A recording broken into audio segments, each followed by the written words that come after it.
Hey, Mitch. Oh, hey Ed, how are you? Yeah, good, good. I'm just, thought I'd get out my cupboard and have a look at some of the cups I've got. Hey, that one there, that you've got, that looks like the cup of a carpenter. Oh, this old thing, Yeah, I've had it yeah, for a yeah, the one while. that's close to you. Yeah.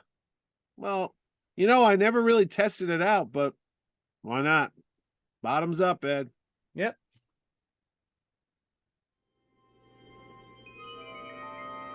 Hmm. I How do feel you dick. feel? I think I feel like a new man, Ed. I feel like a spring chicken. I think I'm gonna live forever, Ed. I can Well, feel the power of immortality surging through my veins. I'm sure you do, but whatever you do, just don't cross the seal. Yeah, Ed, what could happen to me? I'm immortal now, huh? Don't cross the seal. Whatever you do. Seal schmeal.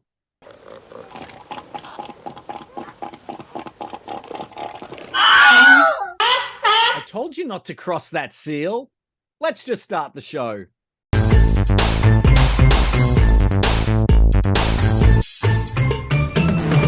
Hi, this is Ed Dollister, And this is Mitch Halleck.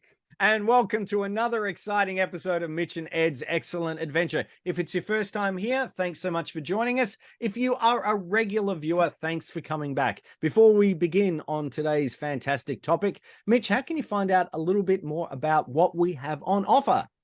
Oh, Ed, it is easy as going into a sewer full of rats in the streets of Venice to find a marker to the Holy Grail. All you have to do is hit the subscribe button below, and you too will go on another adventure with me and Ed every time we go back into the past, looking at TV, movies, toys, and more right here on the mighty YouTube. Where are we going today, Ed? We're heading to 1989, which was a blockbuster summer when it came to movies, and we're hitting the classic Indiana Jones and the Last Crusade. Now, I know I'm going to ask you, obviously, if you saw it in the cinemas. Of course you did. Can I tell you this? In 1989, I was part of the Australian Star Wars fan club. It was called Hamels back then, and then it became Skywalking.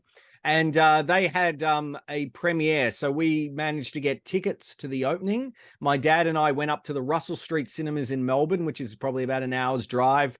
We went to see it. It was quite fitting to see it with my dad, I think, with the topic.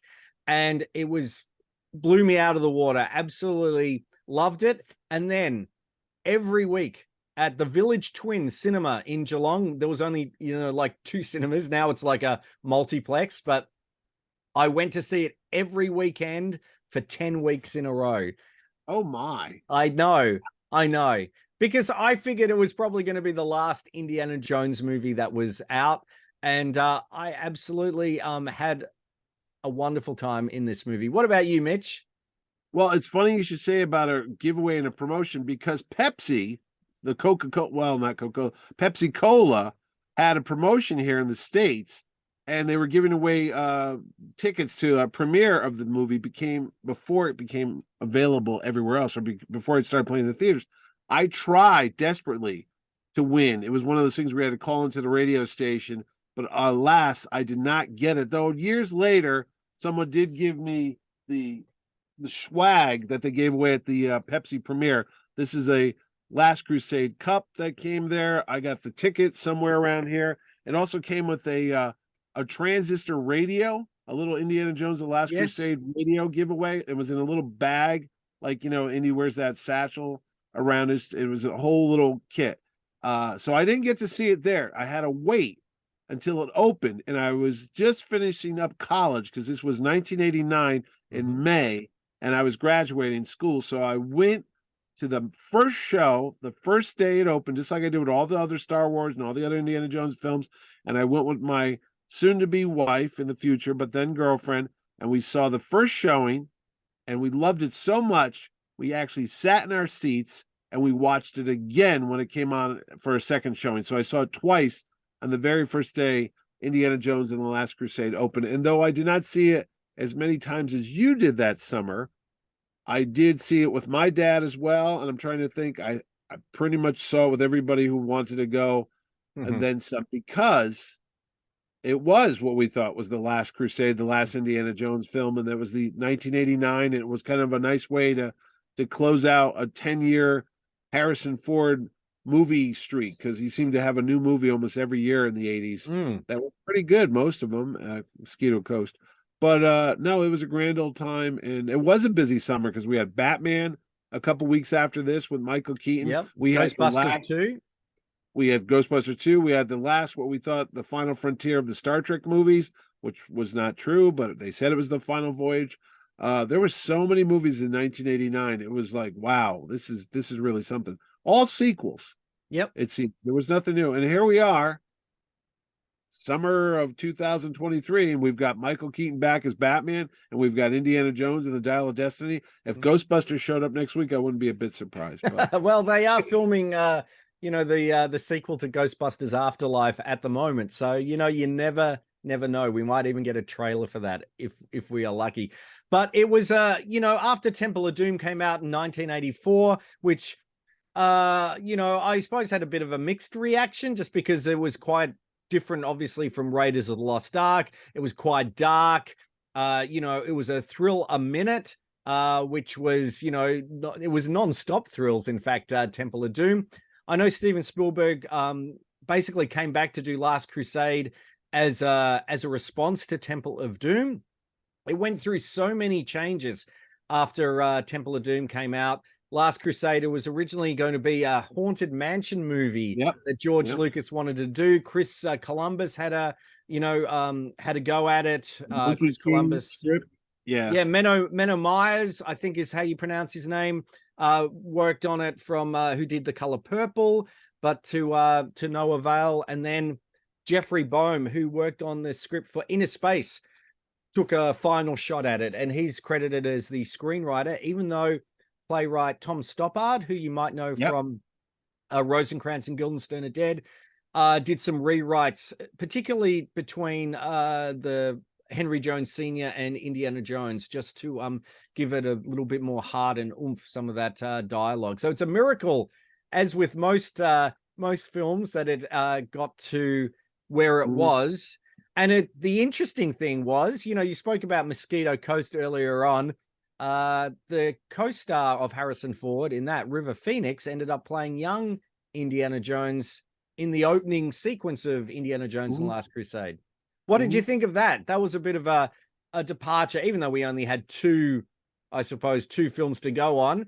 It was quite a departure seeing a young Indy. And of course, was first time we saw young Indy, and a few years later, of course, we got the Young Indiana Jones Chronicles. No, it was kind of a cool origin story. It was like everything happened in one day, which was a little far-fetched, but it was fun to watch. And you saw how he got the scar, how he got the whip, how he even saw Indiana, his dog that he took the name from, just sitting there in his dad's house, just waiting for him to run by too. And his fear of snakes, of course, is Indiana Jones's ultimate phobia, how that even came about. But it was a very fun adventure. It was a new type of introduction to the character. The only thing that always bugged me about River Phoenix's portrayal was the hair, because I was like, I don't think that was the style back in 1914 or 1912, that long hair. But I get it. I mean, he was a young actor, and I don't know what he was working on, what movie was going on at that time. Might have been Sneakers or one of the other films. But I was like, why is his hair so long? But because of the time he pulled his hair apart, it reminded me of Shemp Howard from the Three Stooges, that Shemp used to have long hair, and that just took me to the movie. But no, and I love the reveal, though, even though the film is flipped, still annoys me to this day, when he puts his head down like this, and then the hat comes up and he turns into the older Harrison Ford, and the scar is going the wrong way. Now, guess what? I have seen this film so many times. Never noticed that? And I watched it on 4K last night for the first time. Never noticed.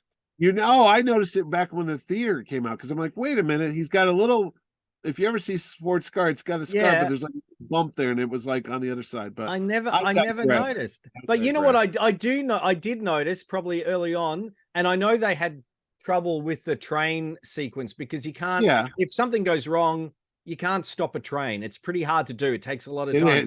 But you watch the background, they go from trees to rocks to, and Oh, it's have a look at the background, the inconsistencies. I never noticed the background Okay. on that stuff. Yeah, okay, I'll look And for that. I was gonna say the Doctor Fantasy, the magic, whatever you want to call it, the magic caboose that he goes yes, into and runs away. Now that was taken because Frank Marshall had a reputation for doing these elaborate rap parties at the end of every film production, and he had that nickname as Dr. Fantasy because of the wild parties he threw. So that's another lot of in joke, a lot of Lucasfilm in stories that were going on too. yes. I forgot to mention to you the first time I saw the trailer for this movie, because there was no internet, we couldn't go Google it and go watch it on YouTube like Mitch and Ed's Excellent Adventure.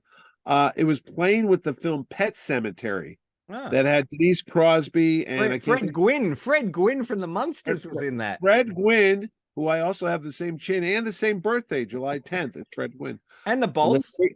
the late great Fred Gwynn. I had to go see that movie to go watch the trailer for Indiana Jones and the Last Crusade, and it was something to see because the trailer had him bumping into Adolf Hitler, and it was like, what is going to happen in this movie? You know what I mean? And the fact that the Nazis were back after we had just done that departure from the voodoo, Mm-hmm. you know, thuggy group, so yeah, it was really exciting.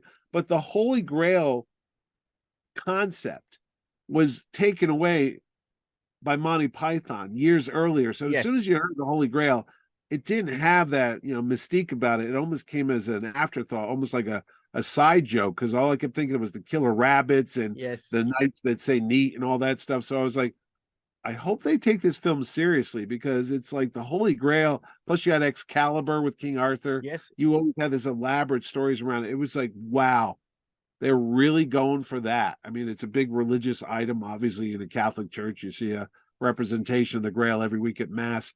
So it was really something to see. Like, how are they going to put this in to the And movie? I remember when when it was revealed the title, or I don't think it was revealed. I think they just announced it, and I heard Yeah, it through Starlog or something like that. the I was a bit Lucasfilm Fan Club magazine. yeah, Yeah, I was a bit underwhelmed because I was Temple of Doom, Raiders of the Lost Ark, right. Last Crusade, and I'm going what Yeah, so yeah.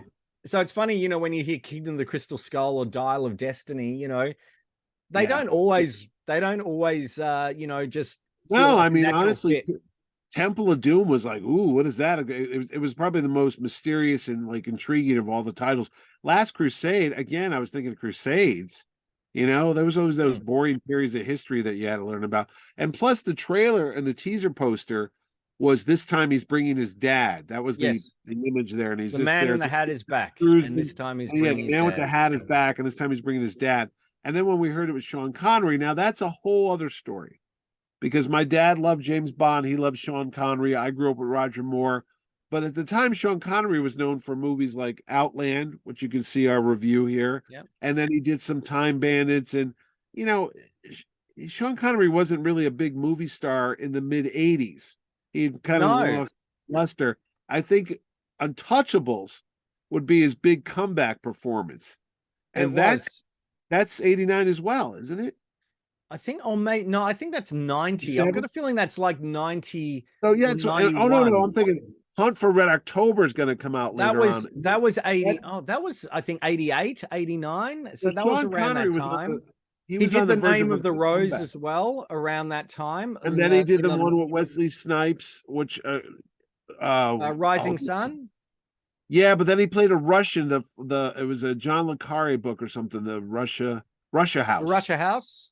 Yeah, so he was there was a resurgence in Sean Connery's career, big time, and I think that was And right around Entrapment, I think he did with Catherine that was later Zeta-Jones. on. That was Was that this 90s? is all after Last Crusade. So this Yep. was like the rebirth of Sean Connery's Hmm. career. And now it's the new Sean Connery. It's the one with the bald head and the Yes. beard that we had to grow accustomed to. So the fact that the two of those guys were going to be on screen was bothersome because I also knew that they weren't that different in age. There was There only was 12 12 years years. difference. I'm like, he's not old enough to be his dad. I mean, unless he got around, who knows? But still, he is Sean Connery. I think, But yeah, true. I think the age difference works though, and I think what works so well is the chemistry between the two. This yeah, it's a bit of stunt casting because we know Steven Spielberg always wanted to direct a James Bond film, so now he's got James Bond, you know, Yeah. I suppose the ultimate James Bond in it, but also that Sean Connery is playing against type, you know, that most people think of him as James Bond, yet here he is, this timid, you know, medieval professor who's, you know, just a lot along for the ride. So I think it And you works know what? really well. This one felt more like a James Bond movie in some ways because when they have the chase in Venice, I kept thinking of Roger Moore when he did the Venice chase on the gondolas, but he had like a motorboat. It was real cheesy, but Yeah. that's the only time I had seen Venice was through, you know, James Bond films and such like that. And it was nice to see Marcus Brody come back, Though his but this character time had changed. it changed a lot because I'm like, oh, Marcus Brody. I always remember that line in Raiders. He's like, oh, 10 years ago, I would have gone after it myself.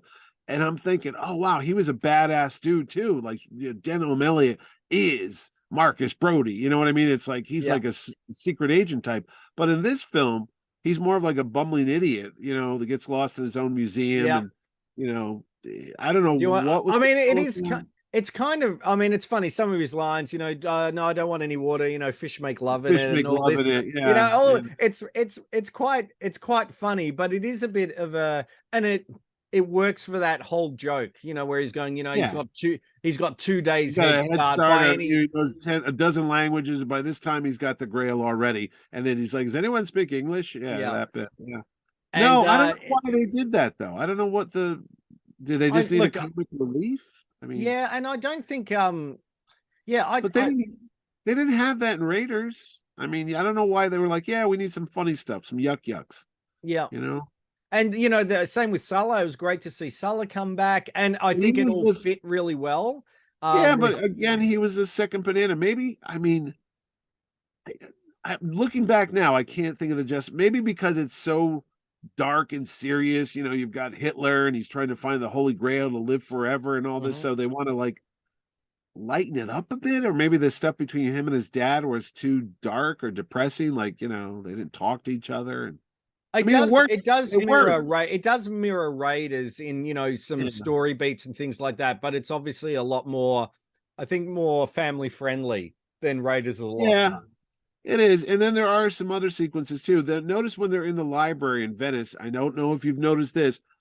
Only took a couple years. I found this out that the books behind him aren't books at all. They're just literally like They're just like the decorations. spines of the book. Oh, They're in fact, painting.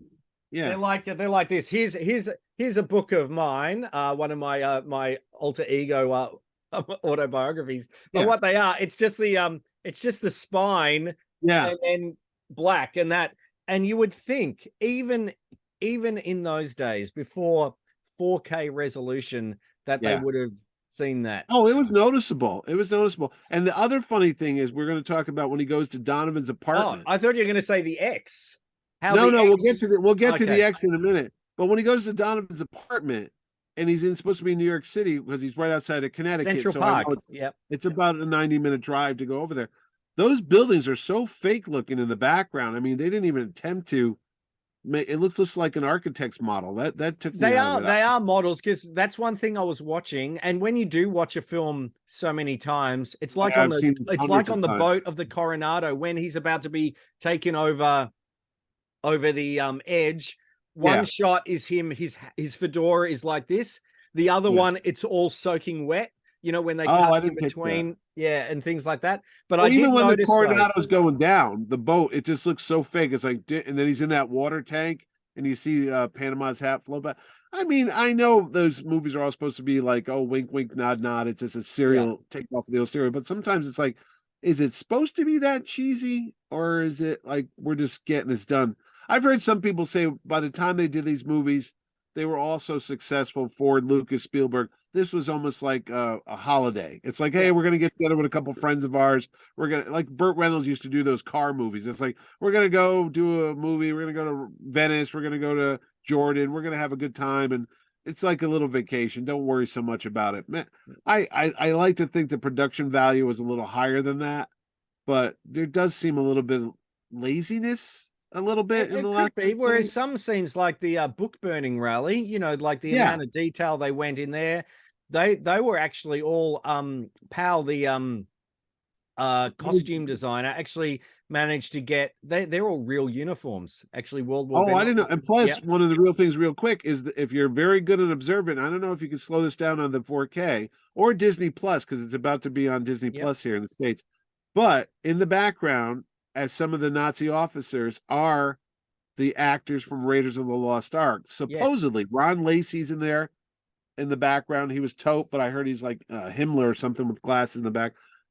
Wolf Collar's supposed to be back there. I didn't see him. Anthony Higgins. I've always heard that they're behind when they do that pan of all the people standing up on the podium there with Hitler. If you look good, that's supposed to be the other actors from Raiders of the Lost Ark. I honestly have never caught them, but I've heard that they're there. So, well, there's so many with that scene. Oh, it's a great scene, and I know you saw in the teaser trailer, actually, because the teaser trailer was where they showed behind the scenes footage, and they'd show Harrison Ford's director's chair, or like that, and this and that, and one of the scenes is Steven Spielberg saying to Adolf Hitler, saying, I want to punch you. I really want to punch you out. That. And fans know him as Admiral Ozzel. Yes. From The Empire Strikes Back. And of course, there's a lot of connections. Julian Glover as Walter Donovan, we know as General Veers. And you can hear that when his real life wife, Isla, opens the door at his apartment, they're playing a piano version of the Imperial March. I heard it was Just a Gigolo. Oh. No, I'm sorry. You're right. Just a Gigolo is playing in Venice when they, Venice and Fast Women. That's them down. And you hear in the background, that's Just a Gigolo. Because the reason why I know that song is because David Lee Roth had a hit with it in the 80s, but obviously it wasn't the David Lee Roth version. And what were you going to say earlier that we missed something? What I was going to say, actually, if we go to the, I was going to say that there's a lot of James Bond connections and everything like that with, Julian Glover, Alison Doody, who played, I think, was it Jenny Flex that she played? Jenny Flex in the one with View to a Roger Kill. Moore. Yeah. So there was a lot of connections there. I was just going to say Kevork Malayakan, I think is how you pronounce his name. Yeah. Kazim. It's funny when he came up, because I don't know about you, but in Australia, he was quite well known from a British sitcom called Mind Your Language.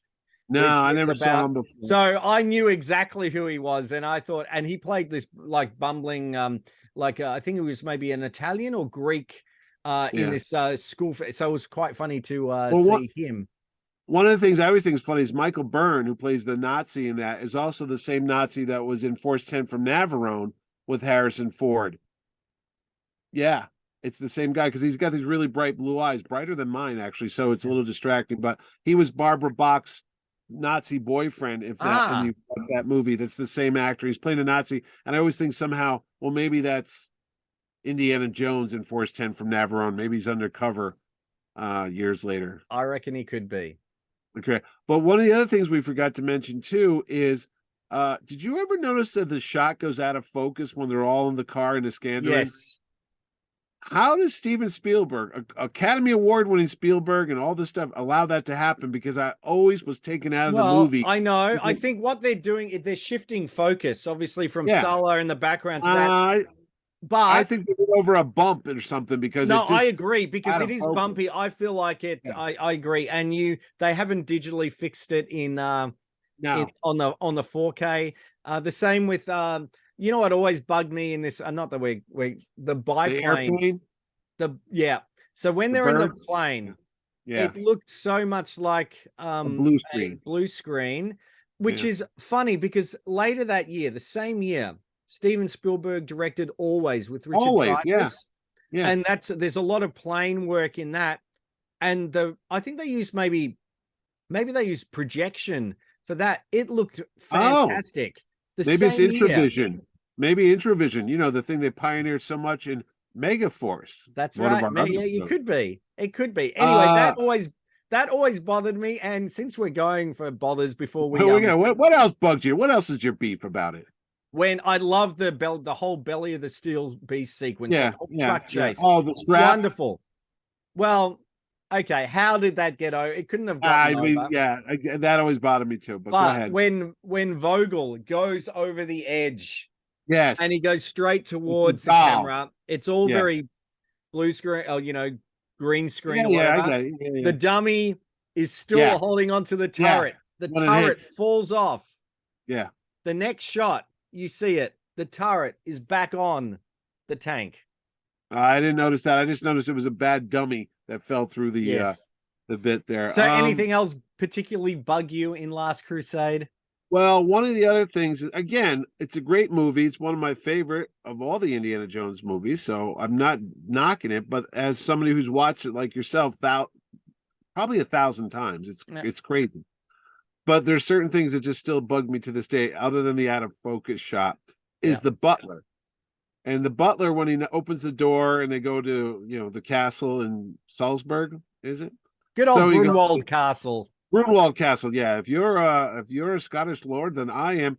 And in the book and in the comic, everywhere else, it's I'm Jesse Owens, who of course was the big American Olympic athlete who showed up all the German athletes at the Olympics. That was a big thing. Jesse Owens. Yes. Deal. Maybe they thought people wouldn't remember Jesse Owens in 1989, so they changed the dialogue to Mickey Mouse. So no, he goes, and I am Mickey Mouse. Okay, because everybody knew who Mickey Mouse was. But if you watch the shot, it's taken from behind him. Yes. You can see that the mouth is saying something differently, and they did the ADR and they dubbed in Mickey Well, Mouse. that's the same in the chase, the boat chase. In my soul's prepared. How's yours? Yeah. During all that, they obviously had to do so much ADR because it's being chopped up by those propellers. Yeah. But one thing I did notice, one thing in the 4K you do notice is all the antennas, the TV antennas in the background. Well, you notice that when they're running onto from actual Venice to I think it's the UK where they're doing the boat chase. They've made two buildings that look sort of Venetian, okay? But everything else around it, it looks like they're in some port in Sussex. No, see, I thought they always film. I thought they filmed that in Italy. I never caught that. I always looking in the background. It does look very that, and you do notice the stunt drivers. Alison Doodie's replaced by a stunt driver.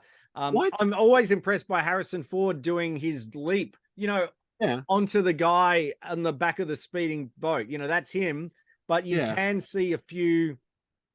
Now, what is it, like a guy with a beard with a blonde wig? No, it's a lady, and the same with Sulla when he grabs. I think it's when he grabs Brody. Henry Jones Sr. and it's him riding on the horse. You can just tell that it's not John Rhys Davis. Oh, really? Oh, thanks for ruining that for me. Well, what I was gonna say is when the machine gun hits the other boat and all that smoke's pouring out of it, it miraculously fixes itself. It does. She can reverse. It fixed reverse, but all again, that.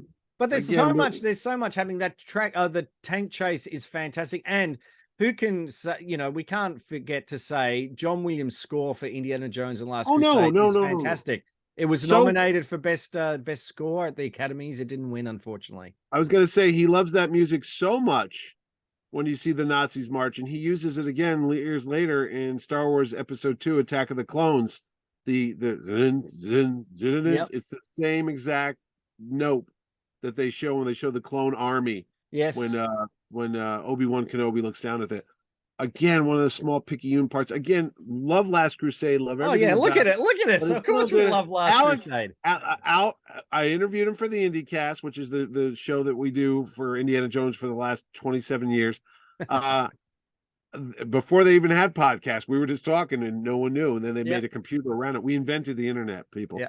But Alex Hyde White, the son of Sir Alfred Hyde White, who people might know from the Buck Rogers. Buck Rogers. We did an episode on that. Yeah. He plays Henry Jones Sr. Now, I interviewed him, and he's seen in some stills, production stills. He's dressed as a young Henry Jones Sr. He's dressed as an early Sean Connery. And there were scenes on set with him in Young River Phoenix, but they decided to scrap all that and just show close up of his hand and then have Sean Connery dub the dialogue. So you never see Alex Hyde White in the film at all. But another deleted scene that bothers me is the Canyon of the Crescent Moon. They're blowing it up. the Nazis are trying to get in there, and there's an explosion, and you It's a see the huge explosion, and they showed it's a that in the teaser huge. trailer. They Yeah. showed it in the teaser trailer because you see Indy and Sala and Dr. Henry Jones Sr. and you see the explosion, and they all kind of duck down because not too far off, Walter Donovan's there with the Nazis making their way into the hidden thing to get to the Holy Grail's hiding place. That's cut out. It's in the comic book adaptation. It's in the novelization, but it's not in the movie. But they did film it, and there's another deleted scene. Oh, Pat Roach. I talked earlier about some of the Nazis that we saw in the Yes. first Raiders of the Lost Ark film making cameos here. Pat Roach was the German mechanic. He was the head henchman, the giant Sherpa. He had two roles in Raiders of the Lost Ark, and Indy killed him twice. He was the giant thuggee who gets squished by the rock crusher. Unfortunately, he was suffering from cancer in this point of his life, so he's not as big and robust as he was. But they did put him in the movie because he was kind of like the good luck charm. He was the guy that was always in the Indiana Jones films. He could be seen as one of the SS officers who comes to get Indy and his dad when they're at the airport getting taken away in the Zeppelin. And they did film a sequence in there. You just saw basically, and also with I German think pilot? part of the entourage was there was a German film director. There was a World War One. Yep. All that's gone too, because in the comic, they show that the World War I officer, there's two biplanes underneath the Zeppelin, like escape planes. I don't know what those were supposed to be, like lifeboats. plot Plot devices. Yeah, it's in the script. So what happens is this decorated World War I ace, big fat general, is going to go after Indiana Jones, and you see him going down the ladder, getting into the plane, and he goes to release the plane, but it's again a sight gag. He releases the brake, but he doesn't turn the plane on, so the plane just goes straight down and crashes. It's kind of like, ha ha ha. I guess that's funny. It's just it's a dark joke, you know what I mean? It's like, well, that guy just died, but it is what it is. The other sequence that always bugged me is the plane when it goes through the tunnel. Yes. You definitely can see it's like, obviously it's a projection screen, but it looks great because it's all done with miniatures. Back in the day, they just did ILM did a great job with the miniatures and all that. And I think the worst shot in the film, unfortunately, is when the Messerschmitt gets hit by the seagulls. Oh yeah, and it crashes into the mountainside. So that looks okay. The mountainside looks great, but at least the mountain didn't move like in Temple of Doom when the plane true. But yeah, when it just looks a little bit too much like it belonged in the damn sequence of Superman the movie. You could tell it was. Oh yeah, okay. You know, but you know what? The dialogue and the music all covered up because when he does, I remember my Charlemagne, you know, let the wind in the star, you know, all that stuff. Yeah. So you just overlook all that stuff. I was going to say quickly, did you know that the Grail Knight was they wanted the Grail Knight for that role, Sir Laurence Olivier? No, I never heard that. But he was too ill at the time. Really? Couldn't do it. He died not much longer after that. Yes. So they actually wanted him as the Grail Knight. So well, that would have been interesting. I think so. I think that would have been good. But all right, again, we're going to get to a couple of things that were deleted from the movie. When Indy goes to walk across the floor, you know, in the name of God, and he has to step on the certain letters. There's scenes again that you see in some footage in some the spiders. When he falls into the open letter, a big black tarantula spider's crawling up his shirt, whatever. Not in the movie. Cut out of there completely. So one thing is, if in that sequence. So he goes, you know, J, and goes, I. In Latin begins with an in Latin, okay. You know what? In Latin, there's no J. So why would they have a J? It wasn't invented yet, was it? They're for stupid people looking for the Grail. But they didn't have that letter yet. That letter wasn't even part of the alphabet. Anyway. You know what? You know why? Why? It was in the script. Yeah. All right. But so then what? No. Keep going. Now the Grail Knight sequence. Yes. This has always bothered me because, well, a lot of things bother me. I have a lot of issues, but There's scenes again filmed with the Grail Knight who meets up with them, like after after they all come together, that pours the Yep. water on his dad, he fixes his bullet With the wound, Alka-Seltzer. Yep. the Alka-Seltzer, the Bromo-Seltzer. The Grail Knight is standing with them, and you can see again there's deleted scenes or there's stills of that. There's Marcus, there's Sala, there's the Grail Knight, and there's his dad, all standing around talking to each other about, like, don't cross the seal and all that stuff. So, and if you look down at the floor when Indy's pouring the water onto his dad's bullet wound, you'll see the feet of the Grail Knight in his robes off to the side there. So and then when they step back a bit, when Elsa starts walking back, the Grail Knight's there. So there is some more weird footage about, don't cross the seal and all that. So I don't know why they deleted that stuff, but and I don't know why we don't get to see some of that stuff. I know, like Spielberg, says, the film speaks for itself, but that stuff's fascinating just to see some deleted scenes. And no, he does that with all his movies. He's like, the film that I put out there is the final film, and that's it. You're not going to see anything else. But the fact that there is, look at Jaws.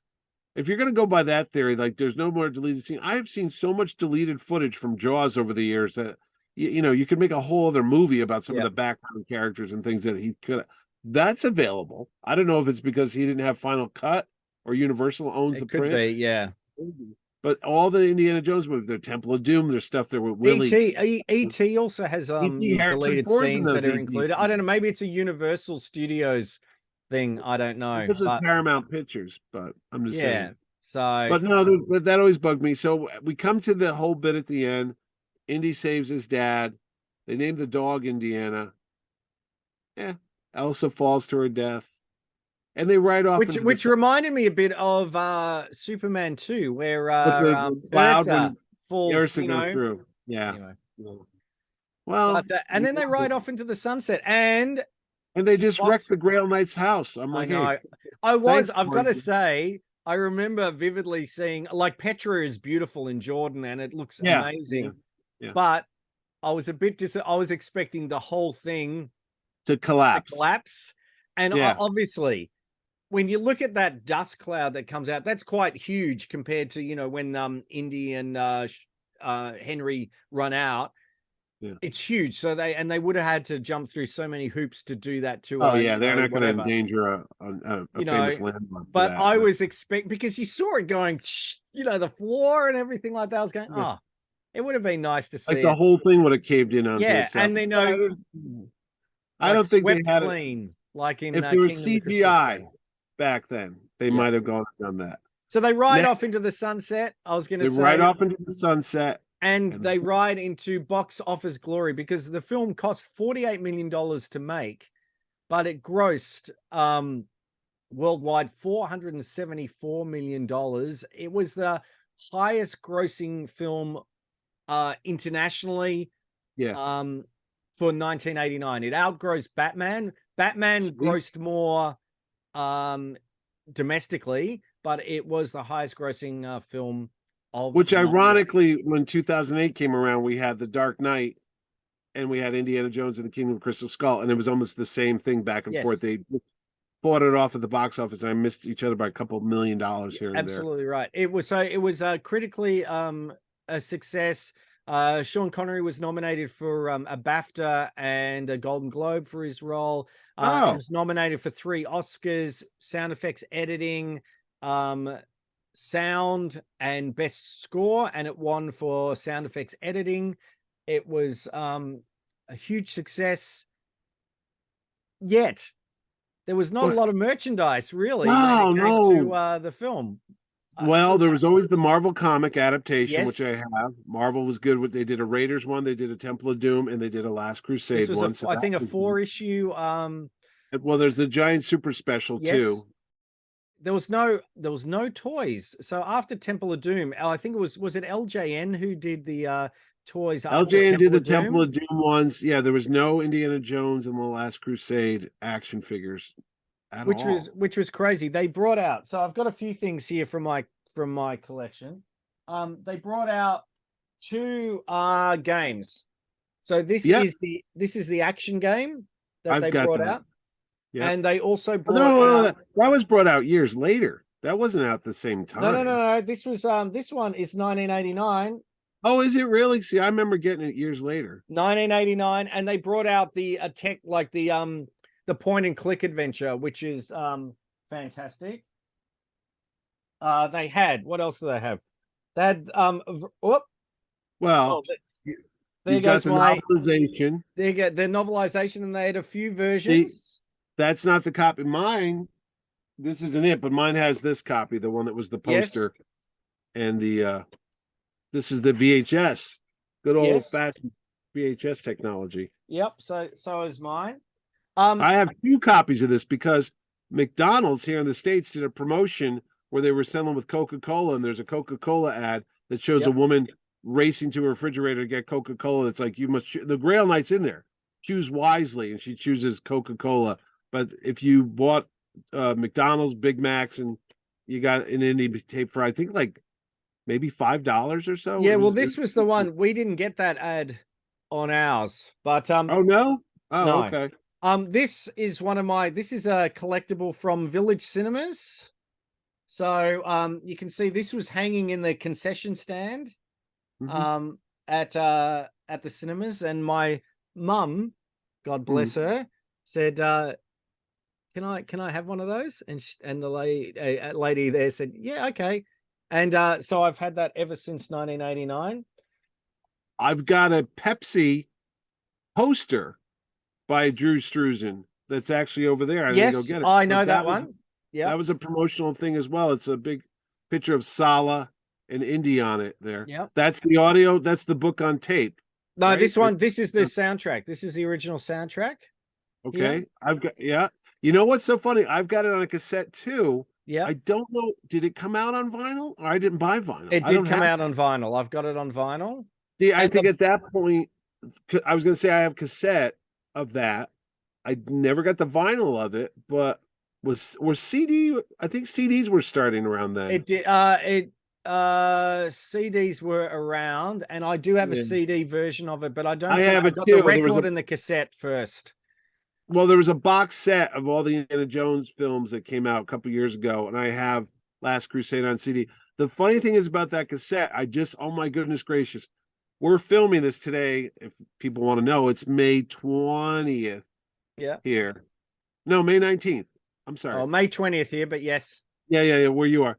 Okay, on May 18th, 25 years ago, yesterday, that cassette was playing in my car on the way to the hospital at 8 in the morning as my wife was giving birth to our first son, Spencer. And I didn't say anything about it because I didn't want to bring it up as she was in labor at the time. But the motorcycle scherzo music Yep. was playing as I'm driving as fast as I can to get to the hospital. So my wife gives birth to it. But and whenever I see that music, I hear and I'm like driving the car and she's like screaming in pain. And yeah, so we got to the hospital just as the scherzo ended, which is a great piece. Mm. I just remember the motorcycle chase, and as soon as she got into the hospital, into the wheelchair, her water broke, and I remember the guy looked at me and said, "Man, I wouldn't want to have been in your car 5 seconds later from now because it would have been pretty messy." I go, "Thanks, John Williams," because it was like I was driving to the tempo, and I just remembered that. So 25 years ago, the Last Crusade soundtrack played a big part in my son's life as it made me drive fast to get him there. Right. What are the other things? Was there a Halloween costume for Indiana Jones at that point? I don't think there were earlier ones, but I don't recall. I mean, Halloween wasn't big in Australia, so we didn't really get a lot of those sort of things. So I'm not too sure. If there is one, I'll put one up, a picture of it now. Now, I was going to say years. Sorry, go ahead. There was no trading cards. There's no trading cards. There was no lunch boxes were sort of had gone out of there was fashion. No board game. No board games. There was there's a storybook. There's a storybook. And I told you I had the CD. Now CDs were popular because I have a big CD. Remember CDs would come in those big cases? Only in America. They didn't come in Australia like that. Yeah. Oh no, they had is they had the bins that were used to record albums. So to get the CDs high enough, they would come in these long boxes. So that's why they had to do that. And I have the Last Crusade in that. So yeah, no, it pretty much got the shaft when it came to merchandise that year. There was nothing else. Which was odd, Yeah, because such a so popular movie, and it went away. But we thought that was the end of Indiana Jones. We wouldn't see his like again until the Young Indiana Jones Chronicles started up a couple years later. Yep.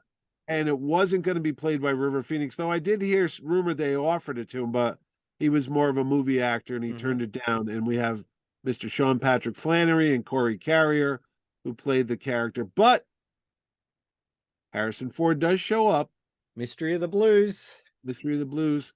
And we see more of Henry Sr. And we meet his mom too, Anna Jones. Yeah. And the other bit I was going to tell you is there was merchandise put out years later. There was a model, like a vinyl model of Henry Jones holding an umbrella. Yes, there is. So this is around Crystal Skull. So they started to bring out. They brought out. I've got them all at in my other room. They brought out Last Crusade action figures. They did. Target had a nice box set here in the States that came with Vogel, Indy with the on tie, the tank, his dad, and I don't know. Oh, and a Nazi, and you got them all in one little picture box where they were fighting on top of the tank. Yep. That picture. I was going to say that famous picture of him punching the Nazi. Yes. On the tank like that. That's my Harrison Ford autograph. My very first Harrison Ford autograph. I had that postcard in my pocket when I met him on April 22nd, 1999, and I pulled it out, and Harrison signed it. And he goes, "Do you always carry an Indiana Jones postcard in your pocket?" I go, "Only when I know I'm going to meet Harrison Ford." He goes, "Okay," and then he just signed it. That's funny. We had the great old. This is a pretty good likeness, I reckon. Of it is actually. Did you know the glasses that he wears in that film weren't really typical fashion wear, but because they wanted to see his eyebrows and his expression, they made the rimless eyeglasses, which is funny because I wear rimless eyeglasses now. Thanks, Sean Connery. Yeah, I did see that. And of course, they brought just recently, obviously, they're bringing out some Last Crusade pop vinyls and things like that. They've got this Lego set, which they brought out in, they brought out a version in 2000. Oh my gosh. You mean this one? How did you get that? You just handed it to me. Hey, what's funny is I have this from a couple years ago in 2008 when they brought Lego out last time. And they did the Nazi plane. Yes. And I don't know if they did the car, but I have it over there. No, they did the Nazi plane and the biplane. The biplane. Yes. Yeah, him and his dad. So this is a new set, which is there, right there. And the other thing they brought out was the little tiny figures of Indiana Jones. They were called the Little Adventure or something like that. They were little hard PVC figures. Remember that? Yeah, the Elsa, his dad, Vogel, and Indy with the tie, and he has a little machine gun too. I've got them somewhere. Yeah, like adventure. They were like they're somewhere around here, but yes, Adventure here. I think they were called Adventure Heroes. That's right. So there was and obviously now we're getting lots of Indiana Jones and Last Crusade merchandise. Well, the Lego Indiana Jones game, they did that. Yes. They have a whole sequence in there with that. But I'm trying to think, they never did go back and make any. Did they make the 12-inch figures other than the one you had there? They never did a Marcus. They never did a Sala. No, they just made him, and I don't even know if they made a Last Crusade Indy. I don't think they did. So, well, one thing we didn't mention is the pinball machine. They did have that.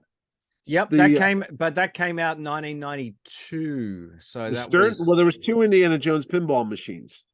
So the 1992 Williams one, which is the classic, okay, which featured the first 3 films, and then in 2008 they Stern brought out one which had all 4 films. Oh, I see. I was going to say I didn't know there was something with his dad. Yep. In there, because I remember when you put it, you call this archaeology was one of the sound bits that you heard. Yeah, it's a classic, and that's why it costs about $20,000. So. Are you kidding me? No. Over there? Yeah, or over probably about 10 to 15 where you are. No, I used to see it go for about 7,000 or 8,000. I know a guy who has one at a comic shop. They just keep going up and up and up, and I couldn't afford one. That's why I've got my. No, there was never a video game. There was never a home video game for the Last Crusade. There was Other than that thing you showed, yeah. yeah, There's and no they no, autonomy. there was one they did versions of. Sega brought out versions of it, and there was I think a Nintendo version as well, or was it Mega Drive? But anyway, there was some console You know, versions. it's so funny. It's one of those things as we talk about that. I did play that game that you just showed because I remember Yes. playing it on a Mac, and I remember you would have to do Indy's. You'd walk to his house, you look for his dad, and you had to move a plant, and you had to find stuff. And I remember the plant being, and it was one of those point and click Yeah, adventures. using the scum system. I loved it. You know, the from Yes, Monkey Island and Fate of yeah, Atlantis. I yeah, I yeah, yeah. thought it was great. I At the really time, yeah, it was yeah. great. Now I'm looking back. Oh my god, it took forever to do that game, but But Lucasfilm had some magazines. I was going to say there was the official Lucasfilm magazine that used to come yeah. out, the Fan Club magazine, and they did a lot of write up about it. And then years later, of course, John W. Rinsler would go write the complete book about Indiana Jones, and he would write a lot about the making of it. You're going to say And something? I was just going to point out that excuse my hat here, but this hat here, which is an official Indiana Jones hat, from this is from 1989. That a friend of mine who went to the Los Angeles picked this up for me. So I've had that since 1989. So that was tied in as well. And the last bit is there is this book that Mhm. was a Borders exclusive. Borders is no longer a company, but it included the 3 Indiana Jones stories, and you can see Last Crusades there. And they just reissued this at Barnes. Oh, we're gonna hit it. We're gonna hit 1,000 viewers with that sneeze. Every time I mention Sean Connery, I sneeze. He's all moldy. What?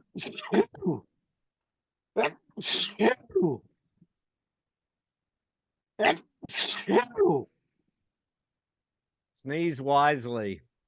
You okay? Yeah, I'm okay. I don't know what it is. It's the mustache. Yeah. There's a brand new version. Okay. No wonder Leave this it show's in. going long. Oh my gosh. There's a brand new version of the Indiana Jones stories that just came out at Barnes and Noble, and it also has the 3 stories. All right. On that note, I think it's I time think for us yes, to I think head it's the off. dust from Uh, the Grail Knights room. yes. Scared me. If you're interested, we talk about Raiders of the Lost Ark. We also talk about Temple of Doom in other episodes, as well as the Dial of Destiny trailer in a separate one. Mitch, how can you find out a little bit more about those and other shows? Oh, Ed, it is as easy as just, crossing, choosing wisely, Ed. It's as easy as choosing the right rail.